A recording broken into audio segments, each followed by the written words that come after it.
27 years ago, I stepped into a bookstore looking for a self-help book to fix my relationship with my mother. I was reactive. I blurted things out in anger and frustration, annoyance. I lacked empathy and patience. And after every pufferfish moment, I felt regret, guilt, remorse.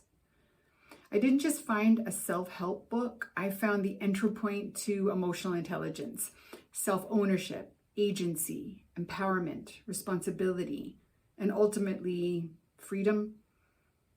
I'm Teresa Quinlan, EQ Executive Coach. I focus on the intersection of emotional intelligence and leadership excellence.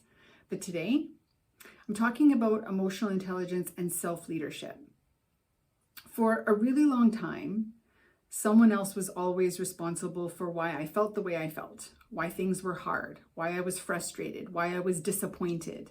I lived in a space where other people were responsible for the life I was having and the life I wasn't. Here's what's universal. There will always be people in your life. There will always be things that don't go your way. There will always be emotions trying to pull you from ownership. The challenge is not letting those emotions get in the driver's seat. When you look at skills like emotional self-awareness, impulse control, reality testing, what we're really talking about is how you claim responsibility for the thinking that goes on in your head. Every time you hear yourself blame someone else, you're handing over responsibility for your circumstances and your outcomes.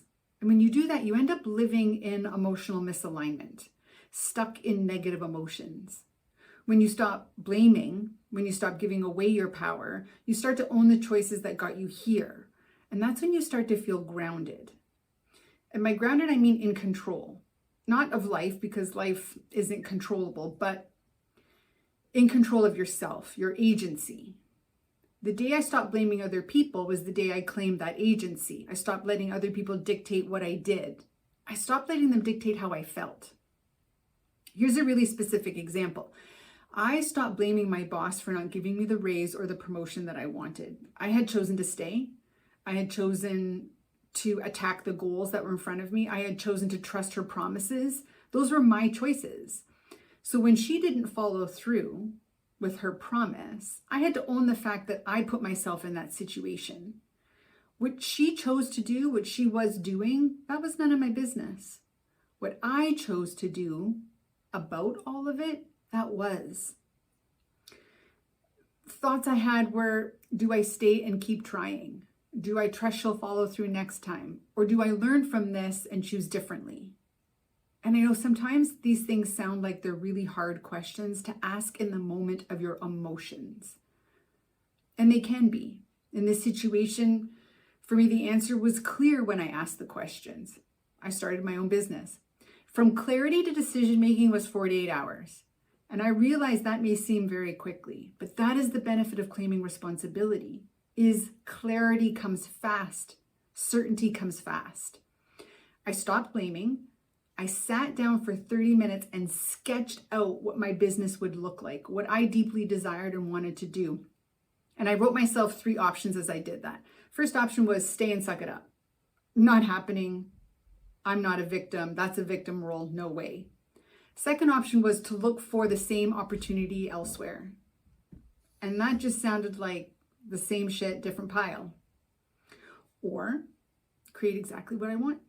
The work, the clients, the value, the pay, bingo.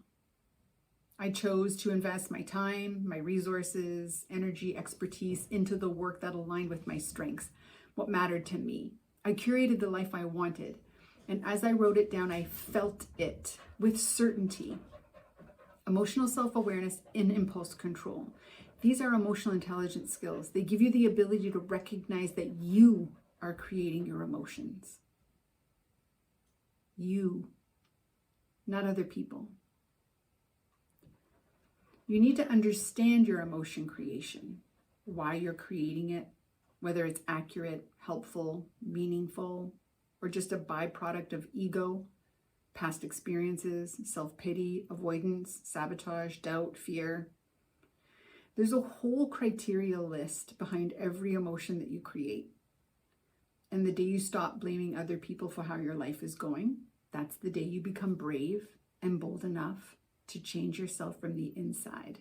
Do the inner engineering to stop tiptoeing through life and rather to claim it, to actually stand quite boldly in it. Now, this begs the question, where do you start?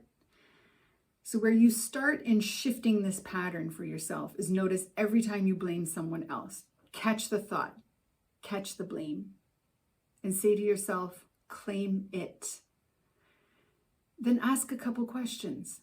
What am I doing that's putting me in this situation? What do I want to do to change it? Then stand up for yourself.